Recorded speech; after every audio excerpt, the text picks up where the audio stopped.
নমস্কার বন্ধুরা, পিংলুস কিচেনে আপনাদের সকলকে স্বাগত জানাই। চলুন আজকে কোন রেসিপি আপনাদের সঙ্গে শেয়ার করে নেব দেখে নেওয়া যাক। আমি এখানে হাফ কাপ মেজারমেন্ট কাপের হাফ কাপ বিউলির ডাল নিয়ে নিয়েছি। খোসা ছাড়ানো বিউলির ডাল, এটা গোটা গোটা আছে, হাফ হাফ করে নিলেও হবে। জলে ভালো করে 3-4 বার ধুয়ে আমি জল দিয়ে 6 ঘন্টার জন্য ভিজিয়ে রাখবো। 6 ঘন্টার জন্য ভিজিয়ে রাখছি। এবার 6 ঘন্টা হয়ে গেছে, দেখো কত সুন্দর ভিজে গেছে। আমি মিক্সি জারে দিয়ে একটা ফাইন পেস্ট তৈরি করব। ফাইন পেস্ট রেডি হয়ে গেছে। এবার আমি একটা হ্যান্ড মিক্স দিয়ে ভালোভাবে বিট করে নেব। খুবই ভালোভাবে বিট করতে হবে, এটা 3-4 মিনিট ধরে বিট করে নিতে হবে।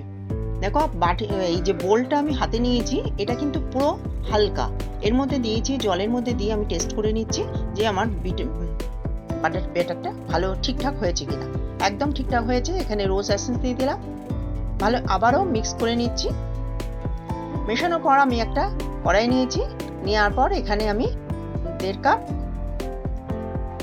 জল দিয়েছি আর 2 কাপ চিনি দিয়েছি। একদম পাতলা সিরাপ হবে। এখানেও আমি রোজ এসেন্স দিয়ে দিলাম।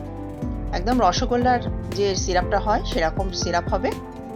দেখো হয়ে গেছে। এবার আমি এর মধ্যে 1 পিঞ্চ সল্ট দিয়ে দিলাম, দিয়ে আবারও মিশিয়ে নিয়েছি।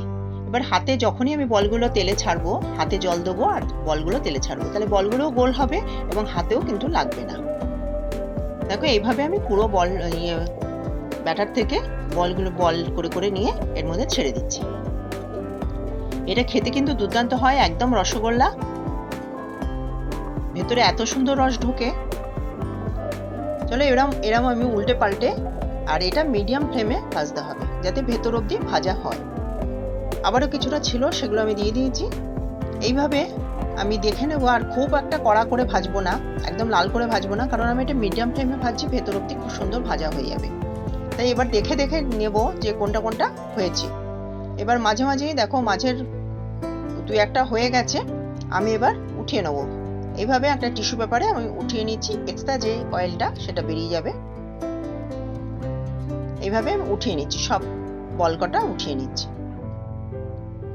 এবার যে আমি সুগার সিরাপ করেছিলাম সেটা আবারও ফ্লেম অন করে চাপিয়ে দিয়েছি। 3-4 মিনিট ভালোভাবে ফুটবে। ফোটার পর আমি এখানে কভার দিয়ে, ফ্লেমটা অফ করে কভার দিয়ে আধা ঘন্টার জন্য এটা রেখে দেবো। এটা খেতে যা দুর্দান্ত হবে, আর রোজ এসেন্স দিয়েছি, একদম মানে ফাটাফাটি।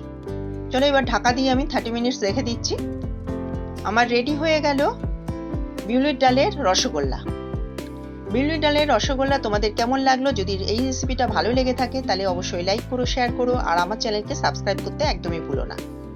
আজকে এই অবধি, অন্য কোনো রেসিপি নিয়ে অন্য দিন হাজির হয়ে যাব। ধন্যবাদ। আমি একটা ভেঙে তোমাদের দেখাচ্ছি। আমি রসগোল্লা বললাম তার জন্য আমি এখানে চিপছি, দেখো রসের মতন, আর ভেতরটা কত সুন্দর জালিদার হয়েছে।